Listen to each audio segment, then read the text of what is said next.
Shapiro Show. Well, a lot happening. We'll get into all of it. First, I want to make a big announcement. Tonight, 7 p.m. Eastern, 4 p.m. Pacific, tune in to The Story with Martha McCallum on Fox, where I will be revealing the title and cover of my latest book. I know I've been talking incessantly about it for months, but now you're finally going to get to find out what it is. Will it be a book that shreds, wrecks, or possibly slams? Does it destroy? Does it annihilate? Who knows? You'll find out this evening on Martha McCallum Show on Fox News, 4 p.m. Pacific, 7 p.m. Eastern. Tune in and find out. Also, before we jump into the news, let me remind you that if you wish to look stylish, it is not enough for you to go to your local department store and then just grab a suit off the rack. It's holiday time. It's time for you to look as good as possible, and that means Indochino. They make made-to-measure suits, and these made-to-measure suits fit better compared to generic off-the-rack suits. Not only that, you actually get to customize these suits. You get to go to the actual Indochino store. I went to one in Santa Monica, and you meet with tailors, and they show you a bunch of fabrics, and they show you a bunch of customizations, the buttons, the lapels, the monograms, all this sort of stuff. And then they tailor a suit made direct for you. And if you don't have the time or you don't have the location to go to one of these areas, then instead, you can just do this online. You take the measurements yourself, you choose your fabric, you choose your design customizations, you submit your measurements with your choices, and then you relax while your suit gets professionally tailored and mailed to you in just a couple of weeks. All of this happens at Indochino.com, and any premium Indochino suit is just $359 at Indochino.com when you enter promo code Shapiro at checkout. That is 50% off the regular price for a made-to-measure premium suit, plus shipping is free. That's Indochino.com, promo code Shapiro for any premium suit for just $359 and free shipping. It's an incredible deal for a premium made-to-measure suit. Go check it out right now, Indochino.com, promo code Shapiro for any premium suit, just $359 and free shipping, and these suits look better than anything you're going to get off the rack. Okay, well, I want to start today with a couple of pieces of breaking news. Piece of breaking news number one is that President Trump now says that he is not going to, in fact, go through with a government shutdown over the border wall. This is according to spokeswoman Sarah Sanders. She said this early on Tuesday. The White House, according to the Washington Post, wants to avoid a partial government shutdown and has found other ways to get the border wall President Trump is demanding, according to Sanders. Sanders' comments came 4 days before large portions of the federal government will begin shutting down unless Congress and Trump reach a funding deal. Trump has been demanding $5 billion from Congress for his border wall, which Democrats refuse to give. But Sanders told Fox News Channel, we have other ways we can get to that $5 billion. She said, at the end of the day, we don't want to shut down the government. We want to shut down the border. Sanders said the White House was exploring other funding sources and believed it could be legally done. She says there are certainly a number of different funding sources we've identified we can use that we can couple with money that would be given through congressional appropriations and that would help us get to that $5 billion the president needs in order to protect our border. Okay, well, if that's the case, why hasn't he done it so far? I mean, really, if it's that easy, he's been in office for nearly 2 years at this point. Why doesn't he just fund the border wall? This was his number one promise to all of his constituents. It was his promise to the American people, is that border wall was going to get done. And he originally promised Mexico was going to pay for it. Mexico's not going to pay for it. But at least it was going to get done, right? Well, it hasn't been done. We've replaced some of the border fencing with better border wall, but that's about it. So if President Trump believes he doesn't need a new congressional appropriation, then what exactly has he been waiting for over the past couple of years? And if he does believe that he needs that congressional appropriation, then why in the hell is he caving to a Democrat Congress? Maybe he wants to do this again when there's a Democrat Senate, right? I guess we'll wait till 2021. I mean, when exactly does he want to have this fight?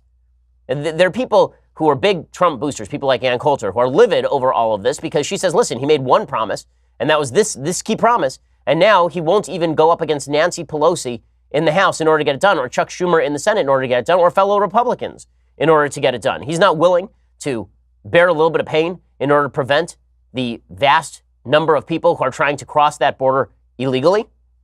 And it's especially dumb if you're going to signal like this. It just proves that you don't have any bite to back your bark. And the fact is, the president of the United States, like 2 days ago, went on national television with Nancy Pelosi and Chuck Schumer, and he says, I'll own the shutdown. I'll do a shutdown. Happy to do a shutdown. And Schumer said no. And Pelosi said no. And then Trump was like, oh, okay, I guess we won't do that. How exactly is that the mark of a great negotiator? How is that the mark of a man taking a strong position and then sticking with it? And really, if you are a border hawk, how can you be okay with this? I don't really understand. Now, maybe you say that the border wall wasn't that important to begin with. Okay, that's a position. Maybe you say that what we really need to be doing is focusing on deportations as opposed to physical barriers. Okay, fine. You want to make that case, but that's not the case President Trump has been making. So the wall either gets built or this one's on him. Because now he has not only claimed that he's not going to shut down the government, so he's not going to fight that way, now he claims he can do it himself. According to the Washington Post, Sanders' comments come after a series of miscalculations by Republicans in recent days over how to try and get Democrats to sign on to $5 billion to pay for the construction of a wall along the Mexico border. Of course, last week, President Trump said he'd be proud to shut down the government over the issue. And then on Monday evening, Senate Republicans said they were anticipating a formal proposal from the White House, but that never materialized.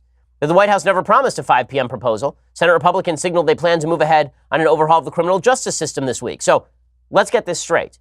President Trump came into office pledging to be a law and order president who is going to shut down the border. He's not going to shut down the border, and he's going to pass criminal justice reform. Now, I've talked on the program about, I think, the costs and benefits of criminal justice reform. Overall, I would vote against it. And I have very strong personal friends who are in favor of criminal justice reform. I have close political connections who are very much in favor of criminal justice reform, both in the White House and in the Senate as well. I'm not in favor of criminal justice reform that simply grants greater power for wardens to let people who they deem nonviolent out of jail. The chances that people are going to go back to crime after they've been in jail, particularly federal crime, very high. Recidivism rates are incredibly high. If you want to lower the sentences, then go through a legislative process of lowering the sentences. But if the idea is that we're just going to do this through a discretionary process, that ain't going to solve the problem. If you want to get rid of mandatory minimums, if you want to rewrite the penalties for particular crimes, do that. But what this bill really does is it says that wardens can adjudicate on basically a case-by-case basis whether somebody is deemed nonviolent, and then if they are deemed nonviolent, then they can be released early. Or they can have time that they've already spent in prison count toward the time that they have yet to serve. So we're doing that. Ben Sasse of Nebraska has come out against the bill. There are a bunch of other more kind of conservative Congress people who have come out against the bill. A lot of libertarians. Rand Paul's in favor of the bill. Mike Lee's in favor of the bill. There's a lot of controversy over this bill, but suffice it to say that this was not what President Trump promised, right? What President Trump promised was that border is going to have a wall on it. That border is going to be secure. And as it turns out, statistically speaking, the Trump administration has deported fewer people than the Obama administration did during the same period in the first couple of years of their administration. So for all the talk about border security being ramped up dramatically, I'm not seeing a lot of evidence of it. And I think that President Trump's constituents have a right to question him about all of this. One of the reasons, apparently, that President Trump is afraid of the government shutdown is because the stock market has been dropping precipitously in recent weeks. It is now at a loss on the year over the course of the entire year. Trump has attacked the Federal Reserve, but apparently it's rattled him that the stock market has dropped, which it should. If the stock market drops too much and if the economy downturns, not only is he not going to win re-election, he's going to get skunked. And the president is not personally particularly popular, but he does have a good economy, and people can at least point to his track record of success. If the economy takes a downturn, he's got a real problem. So, in other words, the stock market, which has taken a dump for a variety of reasons, including the fact that President Trump has decided that tariffs are a good way of making trade policy, the stock market takes a hit, and then President Trump decides that border security is less important than criminal justice reform. Again, I got to question the priorities. I do. Just politically speaking, I have to question the priorities here. They don't make a lot of sense to me. Now, meanwhile, in other news for the Trump administration, Michael Flynn, President Trump's former national security advisor, is about to be sentenced today, or he has been sentenced today, rather. A judge began the sentencing for President Trump's former national security advisor, saying he needed to address other issues before deciding the punishment that Flynn should face. Both prosecutors and defense attorneys had urged that Flynn face no prison time for his crime, noting he was an early cooperator in special counsel Robert Mueller's investigation of Russian interference in the 2016 election. We still don't know what Flynn exactly has said here, but in their sentencing submission, Flynn's attorney suggested that he might have been fooled into lying to the FBI because he'd not been warned in advance that doing so is a crime. That prompted the judge to request more documents. The special counsel's office last week pushed back on the idea Flynn was mistreated. As I discussed last week on the program, I am not under the opinion that Flynn was wildly mistreated in a way that other people are not mistreated by the criminal justice system. Very often, police call you in for some sort of interview. You are not in custody, and then you are not given a lawyer. Prosecutors said the court should reject the defendant's attempts to minimize the seriousness of these false statements to the FBI. Nothing about the way the interview was arranged or conducted caused the defendants to make false statements to the FBI. A concession from Flynn could disappoint supporters who for months have advanced the notion that Flynn was wronged, although reluctance to admit guilt could prompt the judge to send Flynn to prison. The real issue here is that Flynn's bad activity really has very little to do with Russia. For all the talk about him having, connections with Russia, really very little of this has to do with Russia at all. The vast majority of his bad activity has to do with his relationship with the Turkish government, was basically paying him as a lobbyist without him registering as a lobbyist. I don't think that the Flynn plea is going to result in anything truly nasty for President Trump. what's ironic about all of this is that the left has spent just an insane, inordinate amount of time talking about Russia interference in the election, talking about all of Trump's top officials being ensnared in Russia interference, when it turns out that all along the best legal avenues they had for attack on President Trump were the ones that you would have thought you would have had in 2016, right before any of the Russia stuff came up. You know, his sort of personal foibles with women, his financial foibles, the fact that he runs kind of a sleazy real estate empire, right? The fact that he has always been kind of a charlatan when it comes to his business relationships. I mean, the guy somehow made a casino go bankrupt in Atlantic City, right? I mean, there's always been a lot of questions about corrupt practices, but the Russia stuff took forefront because it explained a couple of things for Democrats. It demonstrates how, for Democrats, the truth really was secondary to the priority. The priority for Democrats in all of this was to delegitimize the election. It was not about getting to what crimes Trump may or may not have committed. That was never the priority. They're only now talking about that stuff as a secondary. Right? Primarily, they were worried about why did Trump win the election. And so the Russia narrative allowed them to say two things. One, Trump was a criminal. Two, he stole the election. All of the other criminal activity that is now being laid at the feet of President Trump, all of that other activity doesn't explain why Hillary Clinton lost the election. It doesn't. Because, as we all know, if Trump had simply come out a week before the election and said, yeah, I stopped Stormy Daniels years ago, no one would have cared. Nobody would have cared if he had said, I pay hush money to women. We all assumed that he did. And that's why Democrats weren't focused in on the Michael Cohen stuff. It's why they haven't been focused in on the Trump Foundation, because their priority was always delegitimizing the election of 2016. In a second, I'm going to talk about another corruption charge now being laid at the feet of the Trump administration. And then I want to talk about a story that's kind of shocking about how it was that Democrats were already laying the groundwork for this Trump stole the election narrative very, very early on. But first, we need to talk about your Second Amendment rights. So I know you love your Second Amendment rights just like I do. You want to be able to defend yourself. Well, your time is almost up. You still have a chance to win big today from the USCCA. The USCCA wants to give you a free gun right now. They are giving away a different gun every single day this month, but these guns are going fast. They want to make sure that law-abiding citizens have weapons to protect themselves and protect their rights. You are almost out of time to win. Just text the word SAFE to the number 87222 and get entered right now. You could get up to 24 chances to win a gun every day. It could be 24 Kimbers, 24 Glocks, maybe that AR-15 that you've had your eye on, but they are running out fast, so get yours now. All you have to do is text SAFE, S-A-F-E,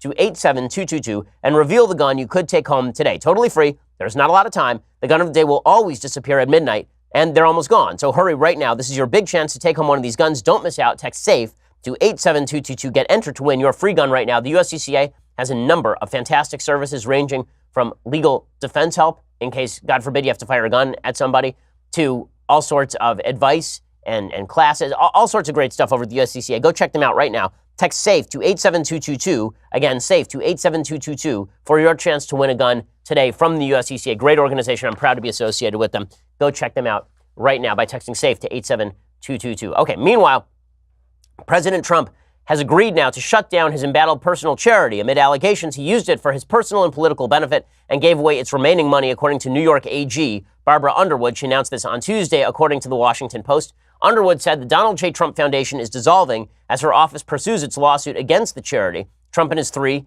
eldest children are also being sued. The suit was filed in June. It alleged persistent illegal conduct at the foundation and sought to have it shut down. Why? Well, because Donald Trump was basically signing personal checks, according to the allegations, for personal expenditures and then funneling it through the charity, which is pretty ugly stuff. Underwood is continuing to seek more than $2.8 million in restitution and has asked a judge to ban the Trumps temporarily from serving on the boards of other New York nonprofit organizations.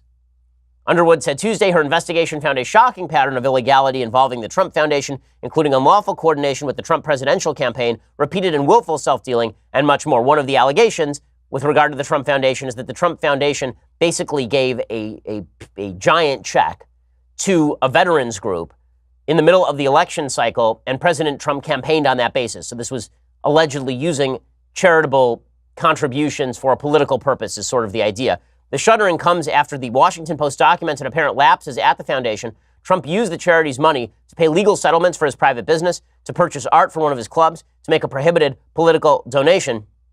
Trump denied he'd done anything wrong, but in 2016 he said he wanted to close the foundation, but the AG blocked the move while they investigated. Underwood said the foundation's remaining $1.75 million that are in charity right now would be distributed to other charities approved by her office, as well as a state judge. The Trump Foundation was never super impressive. It was only about $3.2 million in the bank in 2009, which is pretty small. The real estate mogul used other people's donations to build up the foundation's assets. The biggest donations came from Vince and Linda McMahon in recent years. The Post reporting showed that for years, Trump appeared to treat the foundation as a checkbook for gifts that bolstered his interests. The largest donation in the foundation's history, a $265,000 gift to the Central Park Conservancy in 1989, appeared to benefit Trump's business. It paid to restore a fountain outside Trump's Plaza Hotel. The smallest, a $7 foundation gift to the Boy Scouts that same year, appeared to benefit Trump's family. It matched the amount required to enroll a boy in the Scouts the year that his son, Donald Trump Jr., was 11. The Attorney General's probe turned up evidence that Trump and Donald Trump Jr., Eric Ivanka Trump, all listed as officers of the charity, had not actually attended a board meeting. The board hadn't met since 1999, and one of the charity's official treasurers, Alan Weisselberg, told investigators he wasn't even aware that he was on the board. At one point, he used the charity's money to make a $25,000 political donation to Florida Attorney General Pam Bondi, and the charity didn't tell the IRS about it. Instead, they listed a donation as a gift totally unrelated to a charity in Kansas with a similar name. During the 2016 campaign, there's also some issues with coordination between the foundation and the Trump campaign, for example. And there's a large portrait that Trump bought in 2007 for $20,000 using money from the charity. We still don't know what happened with exactly that money or with that portrait. Why is all of this relevant? Well, it's only relevant in the sense that for Democrats, this could have been their line of attack from the very beginning. And it would have been a richer line of attack from the very beginning. They could have, January 20th, 2017, they could have come out and they could have said, listen, President Trump has got a corrupt personal charity. We know that his business has some corruption issues, and we think that he hasn't properly separated off from those businesses. There's corruption going on. We need to investigate all of that. That would have been a much richer line of attack, but Democrats didn't do that. Why? Because they were focused solely and completely on the narrative that Hillary Clinton had lost the election because Donald Trump cheated. And they're still pushing that nonsense. The latest evidence of this nonsense is they are pushing a report very, very hard that suggests that Facebook and Twitter and YouTube were all working hand in glove, basically, with Russian sources in order to manipulate data in the run-up to the election. Shira Frankel, Daisuke Wakabayashi, and Kate Conger over at the New York Times report, when lawmakers asked YouTube, a unit of Google, to provide information about Russian manipulation efforts, it did not disclose how many people watched the videos on its site that were created by Russian trolls. Facebook did not release the comments its users made when they viewed Russian-generated content. And Twitter gave only scattered details about Russian-controlled accounts that spread propaganda there. The tech company's foot-dragging was described in a pair of reports the Senate Intelligence Committee published on Monday in what were the most detailed accounts to date about how Russian agents have wielded social media against Americans in recent years. In the reports, Google, Twitter, and Facebook were described by researchers as having evaded and misrepresented themselves and the extent of Russian activity on their sites. The companies were also criticized for not turning over complete sets of data about Russian manipulation to the Senate. First of all, very difficult to tell what is Russian manipulation and what is just Russian citizens posting stuff or American citizens posting stuff. This report was done with a particular conclusion in mind.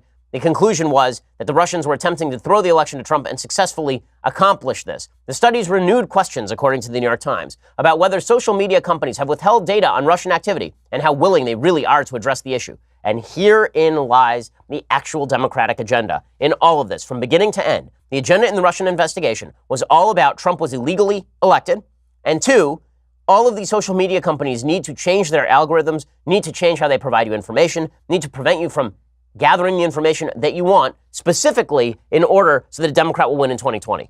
Okay, that's really what's going on here. Let's be frank about this. Let's be honest about this. What Democrats want is for social media companies to continue to manipulate the data according to their particular preferences under threat of government largesse. Okay, under threat of government pressure. That is what they are looking for. That is what Democrats want. And that's what all of these articles from the New York Times and the Washington Post are expected to do. That's what they are trying to do. And it's a bunch of nonsense. If you think that this election was twisted because of Russian propaganda on Facebook, you are out of your mind. Even Nate Silver, who is no right-winger, is saying this is a bunch of crap. Okay, if you think that Russian memes swung the 2016 election, then you legitimately don't know what you're talking about. And there's an article in the New York Times today from Michelle Goldberg, who's really not a very good columnist, and she writes about the supposed link between Russian propaganda and the election results. And she talks about the massive impact of Russian propaganda. Okay, for those of us who actually know something about internet statistics, we laugh at this. Okay, laugh at it. It's absurd. Absurd. Okay, here, let me give you some of these statistics, because if you don't know, these sound big, but they're not. Okay, so According to Michelle Goldberg, Russian propaganda, one of the reports found, had about 187 million engagements on Instagram, reaching at least 20 million users, and 76.5 million engagements on Facebook, reaching 126 million people. Approximately 1.4 million people, the report said, engaged with tweets associated with the Internet Research Agency, which is a Russian front group. Okay, now those sound like really big numbers, right? 1.4 million people. 1.4 million people engaging with tweets. Okay, now I'm going to give you how many people have engaged with my tweets last month. Just my account. How many people engaged with just my tweets last month alone? Not for the entire election cycle of 2016. Last month. We had 197 million tweet impressions. Okay, according to this study, the Russians got 1.4 million tweet impressions for an election cycle. I had 200 times that amount last month. Okay, but all this data is basically a bunch of crap. Like they say, that 187 million engagements on Instagram, 76.5 million engagements on Facebook. Okay, my engagements on Facebook in the last month, mine personally, in a month, 87 million. So more than the entire Russian propaganda network in a year and a half. But we're supposed to believe that's what swung the election. What absolute garbage. What absolute silly nonsense. And yet this is what they're focused on pushing. In a second, I'm going to explain to you why this study says what it says. And there's a very good reason for it, uncovered by the folks over at Media Research Center. I'll explain to you in a second. But first, let's talk about how you're going to mail stuff this holiday season. So the holidays are really busy. You don't have time to run to the post office. Post office is great, but you don't have time to schlep all the presents over there. Instead, what you really should be doing is going over to my friends at Stamps.com and looking for help. Stamps.com brings all the services of the U.S. Postal Office right to your desktop. Buy and print official U.S. postage for any letter, any package, any class of mail using your own computer and printer, and then the mail carrier just picks it up. No trips to the post office required. It could not be easier. Print postage any day, anytime. Stamps.com is always open. Stamps.com not only saves you time, it saves you money. Stamps.com helps you print the right amount of postage every time, so you never overpay again. And with Stamps.com, you get discounts on postage you can't even get at the post office. With all the time and money you'll save, Stamps.com is the best gift you can give yourself this holiday season. I use Stamps.com because it's simply easier. I don't want to wait in line. I don't want to get in the car. I don't want to do any of those things. I just want to be able to do everything from my desk and be done with it. Right now, you can enjoy Stamps.com service with a special offer that includes a 4-week trial plus postage and a digital scale without long-term commitments. Go to Stamps.com, click on the microphone at the top of the homepage, and type in promo code Shapiro. That's Stamps.com, promo code Shapiro. Go check it out right now. Stamps.com, promo code Shapiro. Okay, so why exactly are all of these studies suggesting that Russian interference swung the election? Because the sources of the study are Democrats. Okay, this is a study called the Oxford University Computational Propaganda Project. And the study, according to Media Research Center, was produced by Oxford and Graphika. Two of the people behind that study, junk news consumption, were involved in another study. Okay, that study was all about how if you are on the right, you are a member of junk news. So basically, the people behind the Russia study were also behind another study that suggested that conservative outlets were junk news. Which outlets were junk news? Drudge Report, Breitbart, The Daily Caller, Free Beacon, Life News, National Review, The Federalist, and Red State. Okay, those were all junk news, according to the same authors who are now claiming that Russia propaganda swung the election. Maybe they have an agenda? Is it possible they have an agenda? Yes, of course, and so does the New York Times. You think the New York Times doesn't understand internet analytics? You think the reporters at the New York Times don't have comparable data from how the New York Times performs on Facebook so that they know what the actual impact of these various Russian Facebook pages was? And now they're trying to claim that these Russian Facebook pages, because some of them were front groups that were supposed to appeal to Black Lives Matter folks, that it somehow suppressed black voting in 2016. Absolute hogwash. Nate Silver points that out today. He says this is just nonsense. Of course, it didn't suppress black voting in 2016. Black voting in 2016 was the highest in any election ever, except for 2012 and 2008, both of which had Barack Obama on the ballot. But again, all that the Democrats care about is the narrative. If they cared about corruption, they'd care about corruption, but they clearly don't. What they actually care about is just the narrative. And the narrative says that Trump somehow corruptly seized the election. Okay, meanwhile, we spent a little bit of time on this editorial yesterday, and I felt like I didn't give it the attention it deserved. It's very rare on this program that I think to myself the next day, I didn't do a sufficient job the previous day. Usually I think to myself, yesterday's show was just spectacular, and today's is even better. But yesterday, I felt like I didn't give the full flavor of an editorial that appeared in the New York Times about human extinction, titled, "Would Human Extinction Be a Tragedy?" The reason I didn't give it full shrift is because it actually speaks to some deeper philosophical points that I think are important. Now, I said at the top of the show that tonight on Martha MacCallum's show, we're announcing the title of my book and the cover of my book.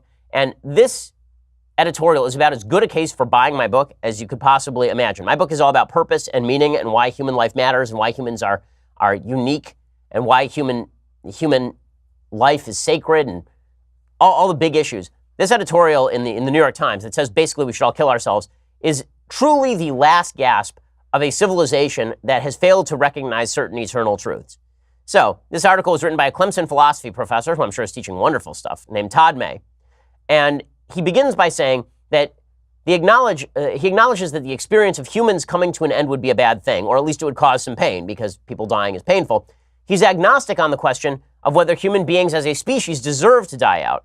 He says what he's really wondering is whether it would be a tragedy if the planet no longer contained human beings. His conclusion, it would be a tragedy, and it might be a good thing.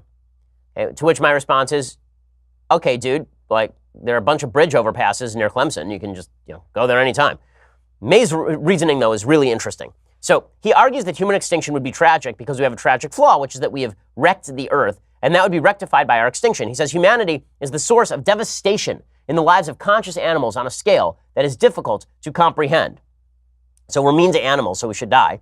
While he recognizes that nature is itself hardly a Valhalla of peace and harmony, he says humans are uniquely cruel and destructive, which is a weird case to make. Like, we are uniquely productive, and we are also uniquely destructive in the sense that we have greater capacity than animals. But we don't, for example, have a generalized habit of cannibalizing our mates, as many insects do. We don't generally kill our stepchildren, as many primates do. But according to Todd May, we are wrecking the world. He says, to make that case, let me start with a claim I think will be at once depressing and upon reflection uncontroversial. Human beings are destroying large parts of the inhabitable earth and causing unimaginable suffering to many of the animals that inhabit it.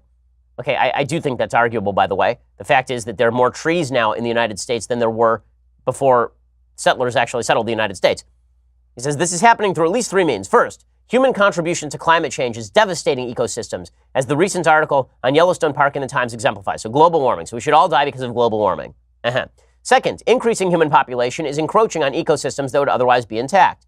So coral reefs are going out of business. Third, factory farming fosters the creation of millions upon millions of animals, for whom it offers nothing but suffering and misery before slaughtering them in often barbaric ways. There's no reason to think that those practices are going to diminish anytime soon. Quite the opposite.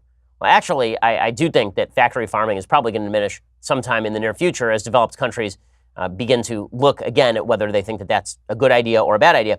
But he says humanity is the source of devastation of the lives of conscious animals on a scale difficult to comprehend. He says if this were all there were to the story, there would be no tragedy because the elimination of the human species would be a good thing, full stop. Now, what's funny is that he would never make this claim about any other species on the planet. So there are lots of species on the planet that ends up devastating the ecosystems in which they grow, in which they inhabit. Would he be for the complete extinction of those animal species? I mean, there are places where the deer population is too large and it's a threat to other populations in the area. Is he in favor of not just culling the deer population, but like wiping it out completely? It's kind of a weird argument.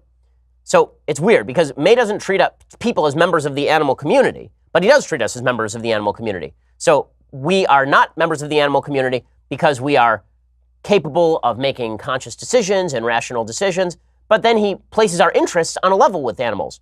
So my answer to factory farming is bad is I would like to see more humane conditions for animals, but also people are more important than animals and we can eat animals because we need the protein. And his position is humans and animals are on precisely the same moral plane, but it's bad if humans eat animals. Why? Is it bad when a lion eats a zebra? May continues by stating that human beings bring, so what's his case that we should survive maybe? His case is that human beings bring an advanced level of reason that can experience wonder, as well as our creation of literature, music, and painting. Well, this right here is philosophically incoherent because if a mass murderer wrote symphonies, for example, he'd still be worth killing, presumably. So if we are wrecking the planet, why does it matter that humans are responsible for Beethoven's Ninth? He says it would be a loss to the world if those practices and experiences ceased to exist, ignoring the fact that there wouldn't be any humans around to enjoy them. So it would be a loss to whom? A loss to the world? The world is a planet. It's a big rock floating through space. I don't think the rocks care if Beethoven's Ninth exists or not.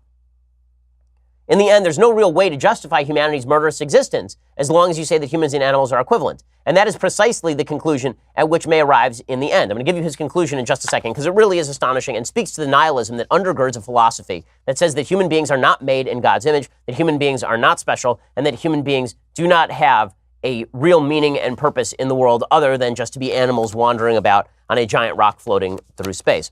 We'll get to his punchline in just a second. First, let's talk about how you can find a better health insurance program, how you can get insurance in a better way, and also a way that helps build the social fabric, a way that helps you look out for your neighbor, a way that reinstitutes exactly the sort of Judeo-Christian values that I'm talking about here on the show every single day. This is called Medishare. Medishare is a Christian healthcare sharing program. It's been around for 25 years. They now have more than 400,000 members all around the country. And get this, over the years, Medishare members have shared over $2 billion of each other's medical bills so they could help share your needs as well. Also, you can save a lot of money with Medishare. The typical savings for a family is about $500 a month. Your savings could be more or they could be less, but could be a lot of money that you could be saving. So go check them out right now. Head over to medishare.com/Ben or call 844-61-BIBLE, 844-61-BIBLE to find out more. There's no pressure. They are super easy to talk to. I know the founders of it. It's really great. Go check it out. Medishare.com/Ben. That's MEDI, share.com/Ben or call 844-61-BIBLE for more information. That's 844-61-BIBLE. Again, 844-61-BIBLE. Go check it out right now. There's a reason, again, that since its inception, members have shared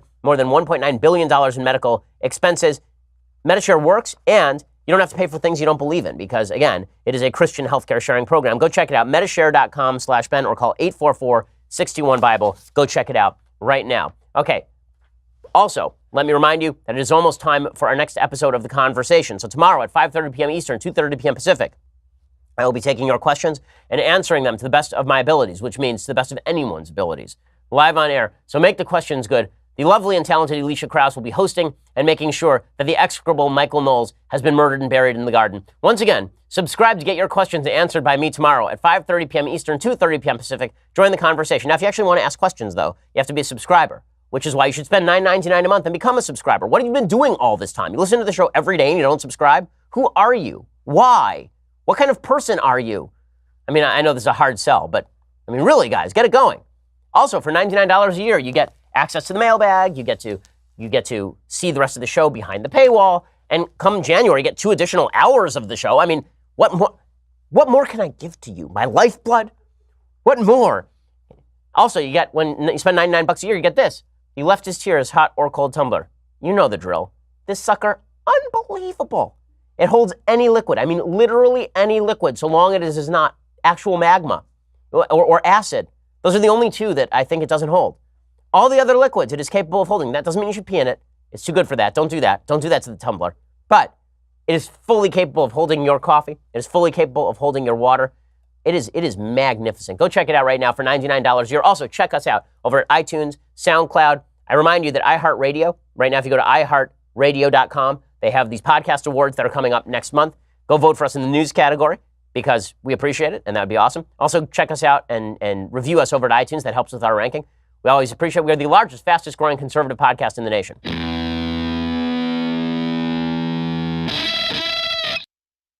So here's the conclusion to this deeply nihilistic article in the New York Times about whether humans should go extinct. After this guy basically says humans are like animals, and as animals, we're really bad animals, he says, so then, how much suffering and death of non-human life would we be willing to countenance to save Shakespeare, our sciences, and so forth? Unless we believe there is such a profound moral gap between the status of human and non-human animals, whatever reasonable answer we come up with will be well surpassed by the harm and suffering we inflict upon animals, right? And he's right. If you believe that humans are just animals and have the same moral status as animals, then maybe humans should go extinct. Thankfully, we have a 3,000-year tradition saying that humans and animals are not, in fact, the same. Humans are different. Humans have a quality that Aquinas would call a soul. Humans have the capacity to reason. Humans have the capacity for beauty and wonder.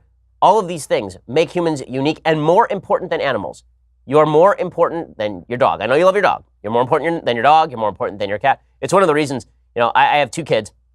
And when I hear people say that their animals are their 4-legged children, I'm like, you stop that right now. Those are not your 4-legged children. I mean, did you bear that dog? If so, that's weird.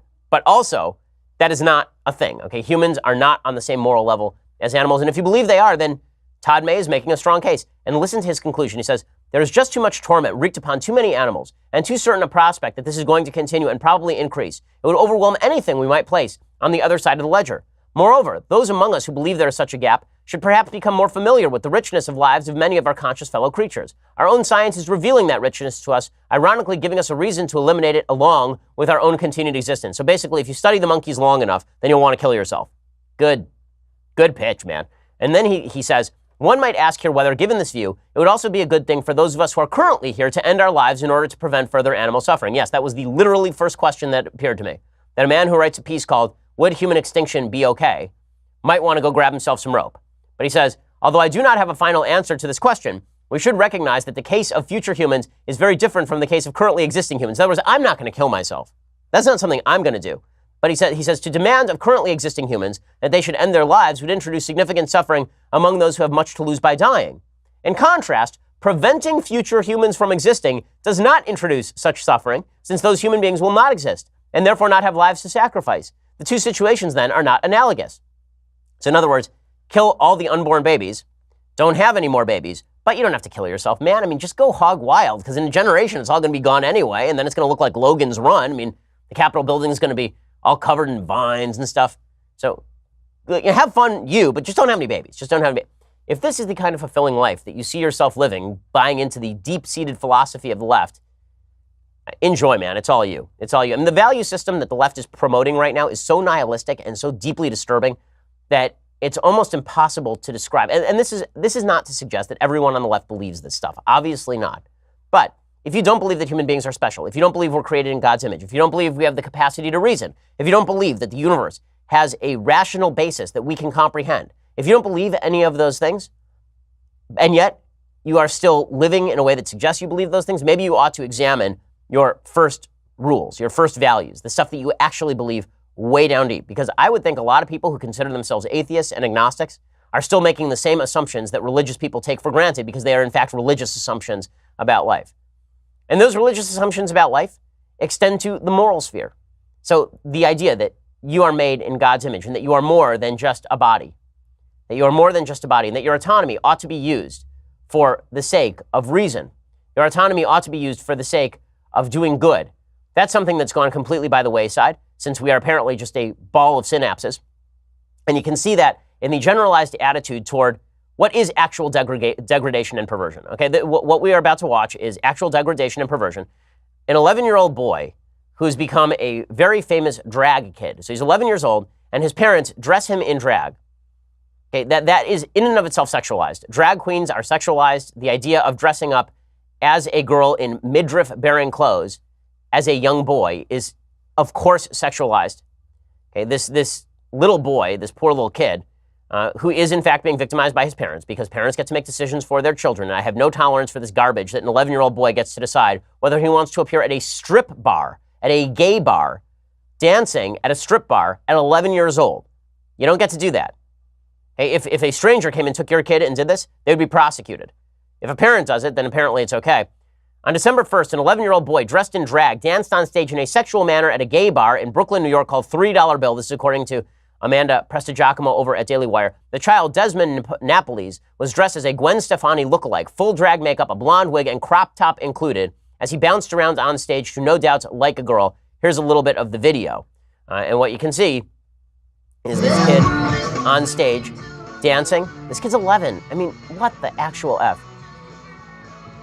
A small 11-year-old boy dressed in drag, dancing in front of a bunch of gay men, and then stripping off a dress to dance some more.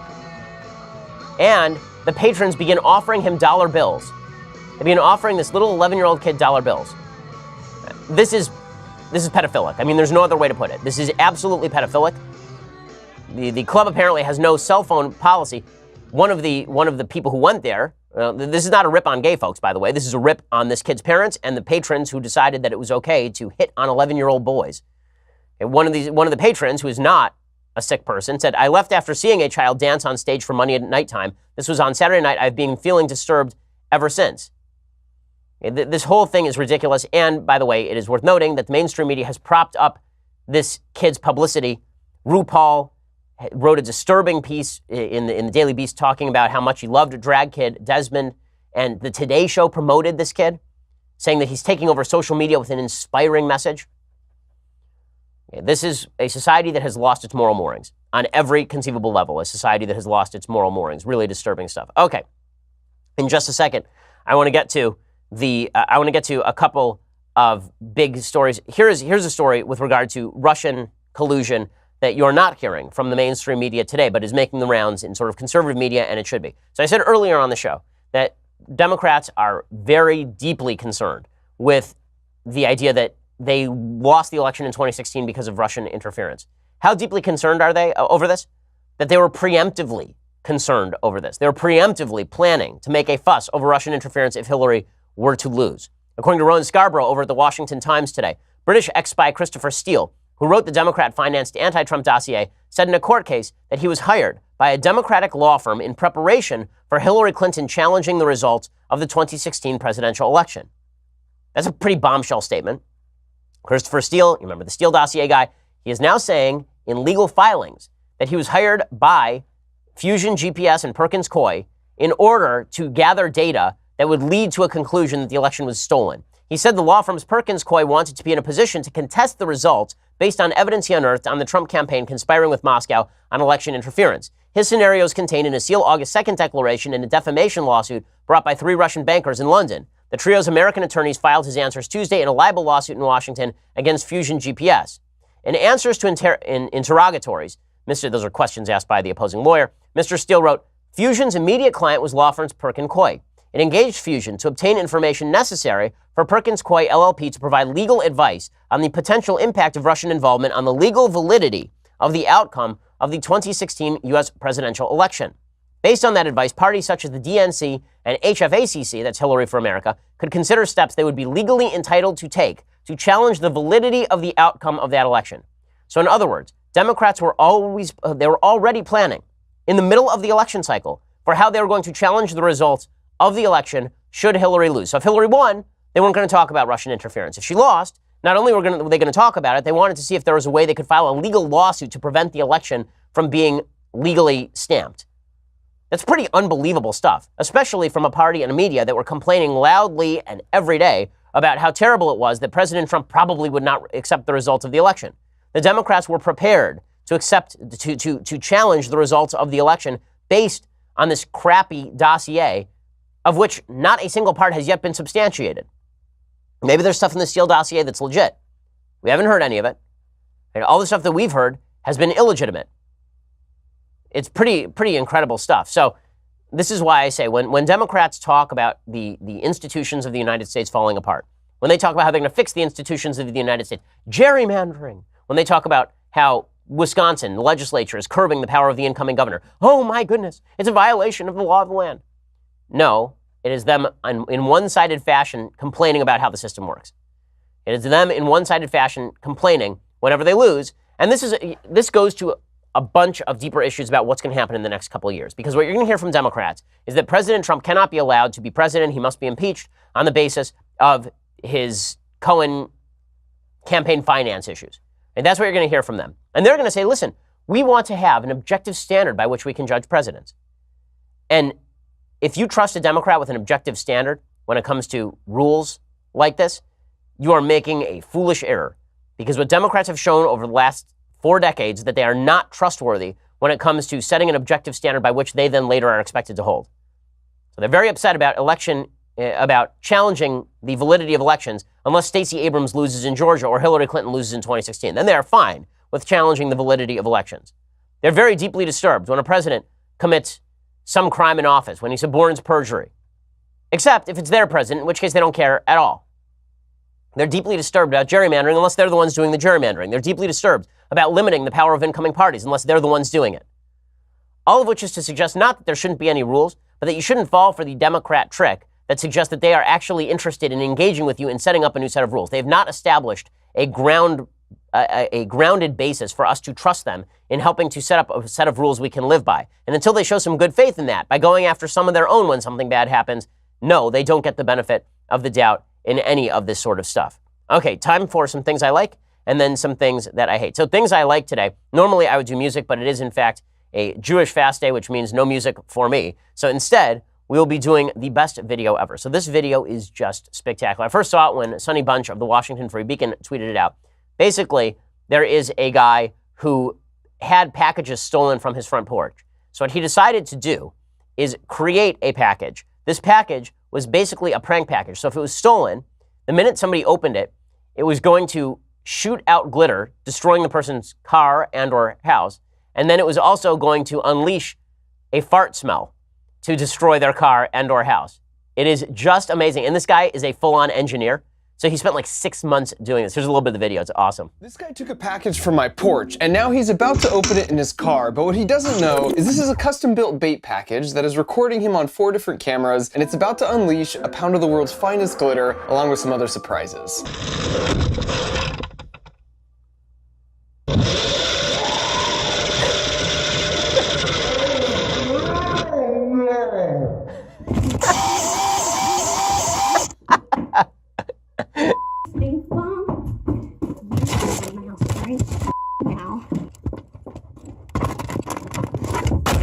It's so good. So America's already great.